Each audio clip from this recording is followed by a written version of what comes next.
comerciante me preguntaba, ¿pero por qué debo pagar impuestos? ¿Dónde dice? Y en ese momento solamente le contesté porque era un mandato constitucional. Pero como dicen por ahí, me quedé corta. Hola, soy Luz Elena Saavedra, contador público, y quiero responder esa duda porque sé que muchos comerciantes, muchos emprendedores o muchas personas cuando inician su vida económicamente activa tienen esa duda, o de repente empiezan, por ejemplo, cuando se meten a trabajar, empiezan a ver en su nómina, en la parte de deducciones, ISR o impuestos retenidos. Para los emprendedores, este es un tema que es el pan nuestro de cada día, de los impuestos. Pero vamos primero a saber qué es un impuesto. Un impuesto es una contribución o un pago, ya sea en especie o en dinero, pero de carácter obligatorio para contribuir a lo que es el gasto público. ¿Son nuevos los impuestos? No. Para nada los impuestos son nuevos. ¿Recuerdan esa clase de historia donde nos decían, por ejemplo, que las tribus se regían por lo que era la ley del más fuerte? Entonces imagínate, al más dominante, cuando otros, digamos, cavernícolas iban a cazar, pues le tenían que dar parte de la animal que cazaban, o si ya cultivaban, pues parte de lo que era la cosecha, ¿no? Por ejemplo, en la cultura egipcia, una forma de impuesto eran los servicios al faraón. Ahora sí que es ser esclavo voluntariamente a fuerzas. Los romanos también, ellos ya tenían tasas impositivas de impuestos. De hecho, ¿recuerdan?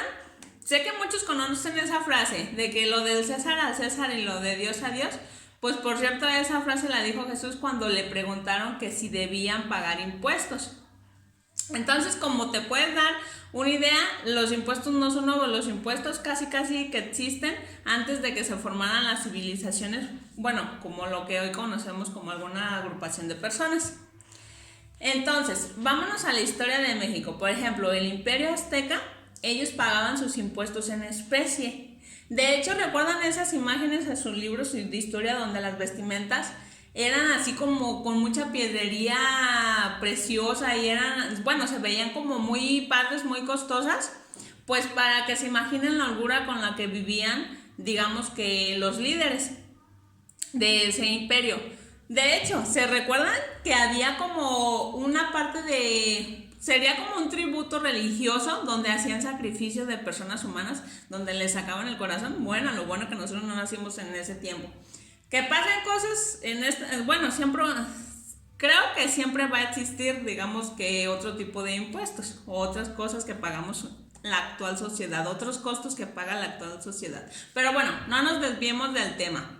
Entonces, de hecho, hay un documento que es antes de la conquista de México, es un documento importante, digamos, como relevante para lo que es la historia tributaria del país, que se llama Matrícula de los Impuestos.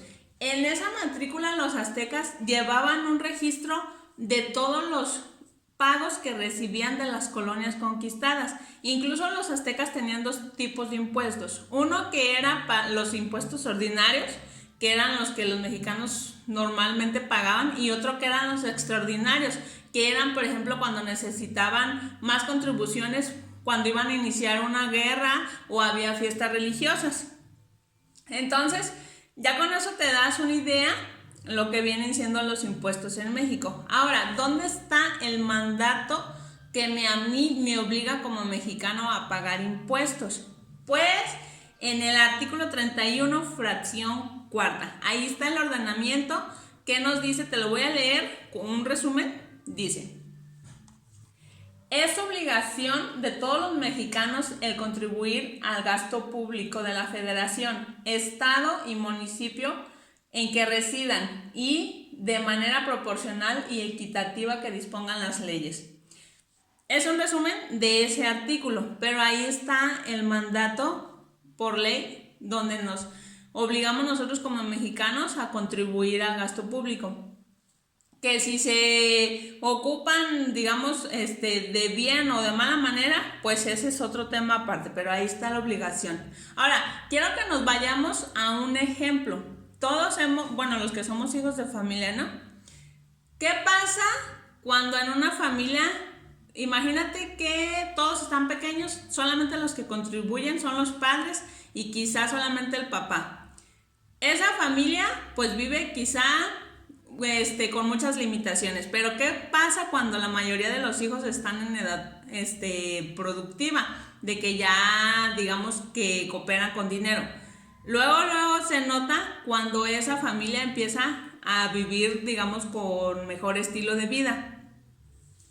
¿Qué pasa cuando un hermano no coopera? Los padres saben, es más, los hermanos saben quién coopera y quién no coopera. Así es lo mismo en los comerciantes, en los impuestos. Digamos que a la autoridad van a ser los papás. Los hermanos, todos los contribuyentes. Hay muchos que cooperan, hay otros que no cooperan. Pero la mayoría de los que son más beneficiados, porque déjame decirte que los que están en la formalidad tienen muchos beneficios. Bueno, te voy a compartir un enlace a mi página web donde te voy a dejar todo lo que es la historia de los impuestos. Aquí solamente te compartí unas cosas, pero si quieres, puedes revisar ese artículo que está muy interesante. Te dice desde la historia de los impuestos hasta la actualidad, las leyes, más bien el mandato constitucional. Y tú ya sabes qué impuestos debes pagar. Si quieres alguna consultoría o alguna asesoría, me puedes contactar. Que estén muy bien. Nos vemos hasta el próximo video.